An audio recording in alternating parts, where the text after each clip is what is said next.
La majorité des entrepreneurs échouent parce qu'ils changent de stratégie trop tôt. Voici la formule exacte qu'utilise Alex Hormozy pour scaler les business. Si tu es coach, consultant, infopreneur, cette vidéo, elle est parfaite pour toi. Tu vas comprendre comment, dans quel ordre et pourquoi on scale un business. Si tu te demandes aujourd'hui, si tu dois passer du webinaire à la VSL, si tu dois faire des ads, de l'organique, si tu dois en faire plus, moins, cette vidéo, elle est parfaite. Dès ce soir, tu vas pouvoir t'en servir pour bouger les choses dans ton business et aller chercher des paliers supplémentaires de chiffre d'affaires.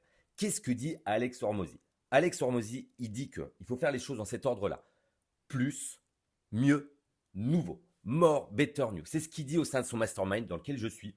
Et il répète, et il le répète très très souvent, c'est que si quelque chose marche, même juste un tout petit peu, alors on peut le scaler. Et en fait, ce qu'il dit dans son mastermind, c'est que pour scaler de 0 à 100 000 euros par mois, puis de 100 à 1 million, puis de 1 million à 10 millions, etc., il faut toujours faire les choses dans cet ordre-là, toujours commencer par faire more. Donc toujours plus. Donc ça, c'est vraiment la base de tout et je vais te détailler ici. Donc, ces 3 étapes exactement en détail pour que tu puisses vraiment savoir quoi faire, à quel moment et pourquoi.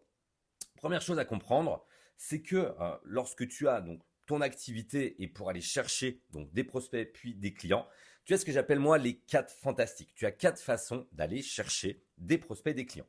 Tu as d'une part le fait d'aller chercher des prospects qui te connaissent en partie via de l'outreach tiède ou chaude, donc de la prospection tiède ou chaude, donc des personnes qui ont interagi avec ton contenu.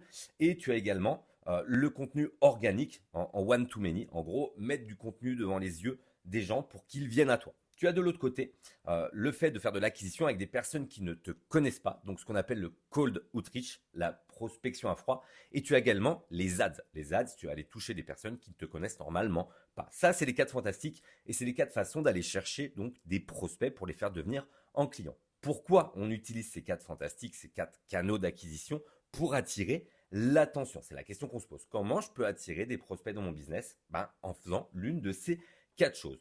Donc, à partir du moment où tu utilises l'un de ces canaux, ce que dit Alex Hormozy, c'est que focus sur un seul de ces canaux avant de passer à un autre. Et donc la première règle, c'est de faire more, c'est de faire plus. Donc, on regarde directement cette première phase qui est le fait de faire plus.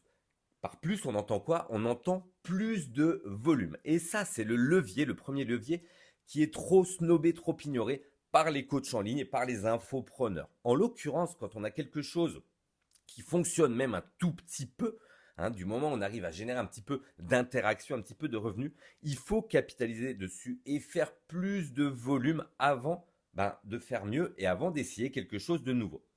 La question que tu peux te poser actuellement, c'est qu'est-ce que je fais bien dans mon business? Est-ce que je suis bon en acquisition? Est-ce que je suis bon en conversion? Est-ce que je suis bon sur mes ads, etc., etc. Et pose-toi ensuite cette question, qu'est-ce qui t'empêche de faire 10 fois plus de ce que tu fais bien? Donc prends bien le temps d'analyser ce qui marche actuellement dans ton business et demande-toi ensuite, qu'est-ce qui m'empêche maintenant de faire 10 fois plus? Est-ce que c'est la flemme? Est-ce que c'est le manque de système? C'est très très souvent le manque de système, je te le dis tout de suite, mais regarde bien ce qui t'empêche de faire. Et donc Alex Hormozy nous recommande toujours de mettre en place ce qu'on appelle la règle des 100. La règle des 100, c'est quoi? C'est le fait de faire beaucoup plus tous les jours sur 100 jours. Donc 100 fois plus, sans action, voilà, sur 100 jours consécutifs. En gros, si j'envoie 10 messages de prospection par jour à des prospects, pourquoi je ne pourrais pas en envoyer 100? Si je fais 5 contenus par semaine, pourquoi je ne pourrais pas en faire 20 ou 50? Si je mets 1000 euros sur des ads par mois, pourquoi je ne pourrais pas en mettre 10 000? Donc ça, c'est les questions que tu dois te poser et te dire, ok, qu'est-ce qui m'empêche de passer de 10 DM à 100 DM? Très souvent, vraiment, je le répète, c'est le manque de système, c'est le manque d'organisation, c'est vraiment le manque de savoir comment je peux lever le curseur pour aller faire beaucoup plus vite. Donc, comme je le dis, la règle des 100 d'Alex Hormozy, c'est 100 actions primaires par jour pendant 100 jours. Si tu fais de la prospection ou du setting, au lieu d'envoyer 10 messages par jour, va en chercher 100. Si tu fais du contenu, au lieu de passer 20 minutes par jour sur ta création de contenu, tu mets 100 minutes sur ta création de contenu pour poster plutôt qu'une fois, 2 fois. Donc tu augmentes le volume. Au niveau des ads, si tu mets admettons actuellement 10 euros par jour sur de l'ADS, voilà, mais 100 euros par jour pendant 100 jours pour voir ce qui va se passer. Ok. Donc, la règle, elle est simple, c'est que si tu n'as pas assez de leads, c'est que tu ne fais pas assez de l'un de ces quatre fantastiques. Hein, qu'on soit bien d'accord, vraiment, si tu n'as pas assez de prospects qui arrivent dans ton système d'acquisition, dans ton funnel, c'est que tu ne fais pas assez de l'une des quatre fantastiques qu'il y a ici. Et donc, à partir de là, euh, on va focus sur le fait de faire beaucoup plus. Si je fais du contenu organique et que j'ai pas assez de leads, admettons que j'ai que, je sais pas, 10 prospects par semaine grâce à mon contenu organique, qu'est-ce qui m'empêche d'avoir 100 prospects par semaine? Peut-être le fait que je ne fais pas assez de contenu. Ok. Donc, l'objectif d'aller en faire plus, c'est d'aller pouvoir, dans un premier temps, identifier les contraintes. Qu'est-ce qui, dans notre business, nous empêche d'aller donc faire plus? Très généralement, on est la propre contrainte ou on manque de système. Est-ce qu'il faut que j'aille déléguer quelque chose? Est-ce que je suis pas au bon endroit au niveau de ce que je mets en place? Tu vois. Ce qui est très très super aussi avec l'intérêt de faire plus avec le MOR, c'est qu'on va pouvoir monter en compétence. En général, quand on augmente le volume, du coup, on met en place beaucoup plus d'actions, on a du retour d'expérience beaucoup plus vite. Et donc, ça nous permet de monter en compétence. Et cette montée en compétence nous permet de mapper des systèmes productisés, hein, des SOPs. Et ça se permet vraiment de mettre une base solide sur une pyramide. Hein, on va mettre le more, le better et le new avant de pouvoir mettre du coup le curseur sur de nouvelles choses dont je vais te parler tout de suite. Et l'intérêt de pouvoir en faire plus, c'est que ça va nous apprendre à déléguer. Une fois qu'on a identifié les contraintes, une fois qu'on est monté en compétences, une fois qu'on a mis en place des SOPs, on va pouvoir du coup déléguer. Donc ça, c'était la partie mort, plus de volume. Rappelle-toi, la règle des 100, faire plus tous les jours de quelque chose qui marche bien dans ton business. Ça nous amène du coup au better, donc mieux. Mieux, on va aller vraiment en fait se dire ici comment je peux aller chercher de la productivité, comment je peux augmenter le nombre de leads que je vais chercher sans faire d'investissement de temps supplémentaire ou d'argent supplémentaire. Donc le mieux, il consiste à améliorer ton pipeline pour que chaque effort que tu vas mettre dedans génère plus de prospects. Comment on fait mieux? Hormozy le répète énormément, on fait mieux en testant. Et donc, on va aller tester, je vais te montrer juste après différentes étapes dans notre système d'acquisition pour aller débloquer du coup les contraintes et pour aller du coup tirer le meilleur de ce que l'on fait via du volume. Donc, on fait plus, hein, donc faire plus ici, le mort, on va faire plus jusqu'à ce que ça bloque. On va solutionner le goulot d'étranglement en faisant mieux. Donc, si je prends ton pipeline ou ton funnel, en gros, on va tester des choses, on va mettre plus de volume, comme on l'a vu il y a quelques minutes. On va se rendre compte qu'il y a du coup un goulot d'étranglement ou des petites fuites. Et c'est ici que rentre en compte le better, le mieux. Et quand on fait mieux, du coup, on va pouvoir sortir plus de clients à la fin et donc plus de chiffre d'affaires. J'ai pris un exemple, j'ai pris l'exemple d'un funnel webinaire. Admettons que tu sois donc coach en ligne, infopreneur, que tu fasses des webinaires toutes les semaines. Tu mets un budget, donc hebdo, de 100 euros. Tu as un taux d'opt-in sur ta page, sur ta landing page de 30%. Donc si tu as avec 1000 euros de budget sans leads, tu vas avoir donc 30 personnes qui opt-in. Tu vas avoir un taux de show-up qui est de 30%. Donc tu auras 9 personnes présentes sur ton webinaire. Et admettons que ton taux de conversion via les personnes présentes sur ton webinaire est à 15%. Tu as donc un client, normalement en moyenne, entre 1 et 2 clients, on va prendre l'hypothèse un client. Si tu as une offre à 4000 euros, ça te ferait un chiffre d'affaires de 4000 euros. Je vais te montrer l'intérêt de faire mieux. L'objectif, c'est d'aller identifier la contrainte prioritaire. Comment identifier la contrainte prioritaire? C'est là où une toute petite amélioration au sein de notre funnel va produire le plus grand gain. Si je prends mon funnel ici, on va se dire, ok, j'ai mis 1000 euros en ads, ça m'a donné 100 leads. Donc on a un CPL qui est de 10 euros. On peut peut-être faire mieux selon les niches, voilà. Ça peut être moins, ça peut être plus, peu importe. Ton coût d'acquisition est de 1000 euros. On voit bien que le problème, il n'est pas au niveau de ton acquisition. Tes ads te ramènent des leads. 1000 euros, 100 leads. Donc, tu as quand même des prospects. D'accord? Tu n'as qu'un seul client à la fin. Tu as un taux d'opt-in qui est de 30%. c'est pas mal, un taux d'opt-in de 30% de nos jours. Sur des niches, je prends des niches Make Money, on est plus autour de 15-20%. Donc 30%, c'est pas mal. Tu as un taux de show-up qui est à 30%. Et donc tu as, sur les 30 personnes qui s'étaient inscrites, seulement 9 présents. Tu as une vente, 15% sur un webinaire, ça reste correct sur un produit à 4000 euros. Ça reste, pardon, correct. Du coup, qu'est-ce qu'on peut aller améliorer ici?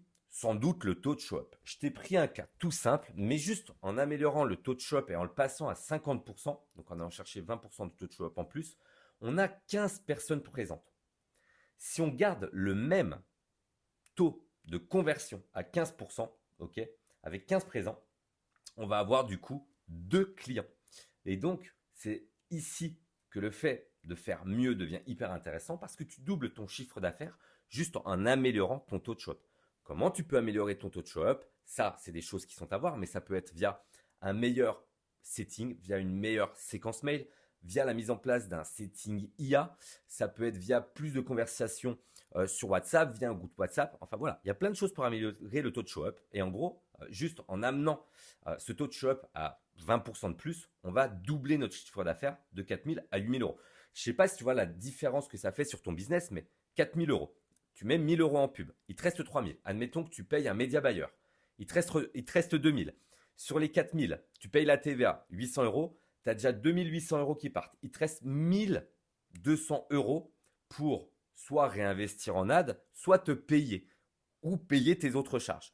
Donc on va très très vite que voilà, on est très très limité ici. Le système il est très peu viable si on a un taux de show-up qui est à 30% et que juste en allant améliorer de 20%, on vit beaucoup mieux. Ok, bien sûr, tu vas payer 1100 euros de TVA ici. Par contre, ton média buyer, tu continues de payer 1000 euros. Tes pubs, tu continues de mettre 1000 euros. Et en fait, au final, il te reste de quoi te payer correctement. Donc, une fois que tu as solutionné la contrainte dans ton business, tu peux peut-être chercher à aller améliorer ton taux de conversion ou tu peux peut-être mettre plus en as. Donc là, on peut faire du more, plus de budget. Une fois qu'on a fait mieux, on peut aller rechercher du plus. Tu mets 2000, avec 2000, tu vas chercher 16 000 euros à la fin, etc. etc. Donc là, vraiment, ce qu'il faut comprendre, c'est que Hormozy nous dit de tester. Et ce qu'il nous dit, c'est de tester une chose par semaine et par plateforme. Donc si tu testes plusieurs choses à la fois, tu ne sauras jamais ce qui a influencé le changement. Et ça, c'est vraiment une règle en marketing de base. Teste une seule chose à la fois. Admettons que tu as une opt-in page pour une VSL. Tu as ton titre, tu as tes objections, tu as ton appel à l'action, tu as peut-être une image, tu as les bullet points. Si tu veux améliorer, admettons ton taux d'opt-in sur ta page, ne teste qu'une seule chose à la fois. D'accord? C'est simple. Teste une seule chose, ça peut être le titre, d'accord, sur une semaine et rien d'autre. Tu ne changes pas ton titre et ton appel à l'action la même semaine parce que tu ne sauras pas sinon ce qui a influencé le changement. Si tu peux, désormais les outils qu'on a nous permettent de le faire, fais des split tests pour tester sans impact et comparer. Sur une page, teste le titre, sur l'autre, teste l'appel à l'action et priorise. Si tu ne peux tester qu'un élément, teste celui qui aura le plus d'impact. Très souvent, la headline sur une opt-in page, c'est ce qui aura le plus d'impact. Mais admettons que tu veux tester des ads. Teste les hooks. C'est souvent les hooks qui vont impacter si les gens vont regarder tes ads. Donc, teste différents hooks, mais un seul à la fois. Et très très important, teste assez longtemps ou avec assez de volume pour décider. En général, on teste sur une semaine. Et quand je parle de assez de volume, si je te prends le cas d'un test sur une page d'opt-in, attends qu'il y ait au moins 200 personnes qui aient opt-in pour regarder, si tu fais un split test, laquelle des deux a mieux fonctionné. Voilà. Et donc, le conseil d'Hormozy ici, qu'est-ce qu'on teste? On teste en priorité le front-end, donc ce qu'il y a devant, donc tout ce qui va toucher à l'acquisition, au marketing. Puis, dans un dernier recours, on touchera ce qu'il y a en back-end. D'accord? Parce qu'il y a 1% d'amélioration sur le front-end a beaucoup plus d'impact qu'1% sur le back. Si j'améliore ici de 1%, je vais chercher des prospects en plus. Alors que si je vais chercher 1% sur la fin, ça aura moins d'impact parce qu'il y aura moins de monde ici. Voilà. Ça, c'est vraiment la base de tout. Donc, les éléments du front-end, c'est le hook, la headline, le CTA, les angles publicitaires, landing page, les images, les actions de setting, les DM, les délais aussi de contact que tu as auprès des personnes. Et ce sont ceux qui impactent le plus le chiffre d'affaires au final. Pour faire simple, moi j'ai adapté un petit peu ce que Hormozy dit parce que le marché américain est quand même différent du marché français. Mais tant que tu es en dessous de 100 000 euros de chiffre d'affaires mensuel, il faut aller faire plus. Il faut faire du mort. Une fois que tu as passé les 100 000 euros mensuels, commence à faire mieux. Mais tout est une question de volume à partir du moment où tu fais moins de 100 000 euros mensuels. Ce qui nous amène donc à savoir quand est-ce que l'on fait du new, donc du nouveau. Le nouveau, c'est le dernier levier à activer. Quand je dis l'ultime, ce n'est pas le mieux, c'est le dernier. Ajouter de nouveaux canaux d'acquisition ou ajouter de nouvelles plateformes. La règle, c'est une fois seulement que tu as fait plus et que tu as fait mieux et que tu as tiré le meilleur de ce que tu pouvais sur un canal d'acquisition, alors seulement tu peux ajouter soit une nouvelle plateforme, un nouveau type d'audience, une nouvelle offre, pourquoi pas, de nouveaux types de contenus, de nouveaux canaux d'acquisition ou de nouveaux placements d'ads. Je vais t'expliquer une chose très très simple. Toi, en tant que coach, consultant, infopreneur, tu t'imagines que dans ton marché, tu as ta méthode, tu utilises une plateforme, tu as des moyens d'acquisition, moyens funnels, hein, c'est par ça que j'entends là, et donc tu as ta petite part de marché ici. Voilà, donc tu te vois là au milieu de ta part de marché. En réalité, c'est que tu n'as juste une petite miette de gâteau de tout ce qui peut se faire dans le marché. Et tu ignores peut-être que, voilà, si tu fais du contenu organique et que tu as cette petite part de gâteau, tu pourrais aller chercher une part de gâteau supplémentaire si tu allais faire du contenu. Là, tu es sur Instagram, admettons, sur LinkedIn ou sur TikTok. Et si tu faisais un type de contenu différent sur une autre plateforme aussi. Mais tu pourrais aussi prendre une part de gâteau si tu allais faire, je ne sais pas, de la prospection à froid ou des ads sur YouTube, sur Google, sur LinkedIn, sur Meta, peu importe. Donc en gros, c'est seulement une fois qu'on a fait plus et qu'on a fait mieux qu'on va aller chercher à prendre une miette de gâteau supplémentaire ailleurs parce que le marché, il est gigantesque. Donc, sache une chose, si tu ne communiques que sur une plateforme, alors tu vas ignorer ce que tu peux tirer de la prospection à froid, de la pub, du contenu organique, etc. sur les plateformes que je t'ai citées. Ça, c'est pour les business en ligne, mais admettons que tu as un business physique, ça pourrait être aussi via communiquer dans des journaux, communiquer via de l'affichage, sur la pub télé, etc. etc. Donc, rappelle-toi bien, si tes concurrents ont plus de clients que toi, si tes concurrents arrivent à avoir plus de prospects que toi, c'est la preuve que des opportunités existent, mais c'est aussi la preuve que tu dois sans doute faire plus, puis faire mieux, et enfin utiliser de nouveaux canaux d'acquisition. Tester de nouveaux messages, tester de nouveaux angles marketing, tester de nouveaux angles au niveau de tes publicités, tester de nouveaux formats. D'accord? Et comment faire nouveau sans se compliquer? Ici, je vais te donner l'ordre dans lequel tu dois faire du nouveau pour pas te cramer. Toujours fais du nouveau sur une même plateforme. Admettons que tu te serves d'Instagram, fais un nouveau format sur Instagram. Si tu faisais que du facecam, va développer des carousels ou peut-être des interviews ou des témoignages clients. Une fois que tu as tes formats, utilise ces mêmes formats que tu vas répliquer sur une nouvelle plateforme.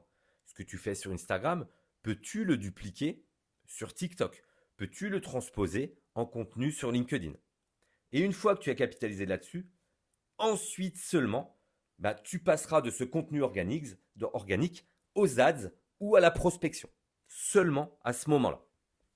Et donc, Hormozy le dit, la règle du changement minimum, c'est de ne pas tout révolutionner d'un coup. Fais des demi-pas, comme il le dit, pour éviter une chute de productivité, parce que chaque changement majeur entraîne souvent une baisse de 20% de l'output au début. Donc ça, c'est hyper important de le comprendre. Vraiment, vraiment. Donc, toi, de ton côté, si tu es coach, consultant, infopreneur, je vais mettre un lien dans la description de cette vidéo, voir si tu es éligible au consulting de scaling que je fais en temps normal avec mes clients. Il suffira de cliquer sur le lien, de remplir un petit questionnaire, voir si tu es éligible. Et si tu l'es, je prendrai le temps de te recontacter pour qu'on sache si pour toi, il vaut mieux faire plus, mieux ou nouveau et surtout de quelle façon. Donc, le plan d'action final, ce qu'il faut que tu retiennes de cette vidéo, c'est que dans un premier temps, on fait toujours plus. On élimine les contraintes, on augmente le volume jusqu'à la capacité maximale, on applique la règle de 100. Une fois qu'on a appliqué la capacité maximale, admettons que je fasse plus de contenu, que je fasse plus de budget ad, etc. Là seulement, je vais aller faire mieux. Dans cet ordre-là, je vais aller réparer les goulots d'étranglement. Je vais faire des tests hebdomadaires. Tests hebdomadaires sur une année, 52 tests possibles, donc une échelle de croissance qui est énorme, et toujours du front-end au back-end, jamais l'inverse. Et une fois que tu auras tiré le meilleur du plus que tu as fait, tu feras du nouveau, dans cet ordre également, des nouveaux placements de contenu que tu fais déjà sur de nouvelles plateformes, et ensuite tu utiliseras les nouveaux 4 fantastiques, tu changeras de façon d'aller chercher ton acquisition. Comment ça se passe dans la mise en place? Tu testes toujours, nouvelle headline, nouvel angle publicitaire, nouveau contenu. Ensuite, tu en tires le maximum en faisant plus et mieux, tu scales et on recommence toujours dans cet ordre-là. Voilà comment Alex Hormozy nous aide à scaler nos business. Voici comment j'identifie aussi comment scaler des business avec mes clients. Je suis, moi de mon côté, très partisan d'une certaine façon d'aller faire de l'acquisition. Donc, je me sers d'une partie des 4 fantastiques ici. C'est ce que je mets en place chez mes clients. Et toujours, on vient identifier les goulots d'étranglement pour savoir à quel moment on peut aller scaler. Quoi qu'il en soit, cette façon d'aller chercher donc de la croissance commence toujours par du volume. Voilà, toujours du volume. Et comme le dit Hormozy, volume negates luck. Du volume qu'on vient ensuite améliorer et seulement on vient faire du nouveau. Je l'aurais matraqué dans cette vidéo. Donc j'espère que ça aura été clair pour toi. J'ai essayé de simplifier au maximum les concepts. Je le répète, si tu veux scaler ton activité de coach, de consultant ou d'infopreneur, il y a un lien dans la description pour postuler donc à mon accompagnement et à mon consulting de scaling. Je prendrai le temps de te répondre. Quoi qu'il en soit, mets en œuvre sinon de ton côté tout ce qu'il y a ici et on se retrouve très vite dans une nouvelle vidéo.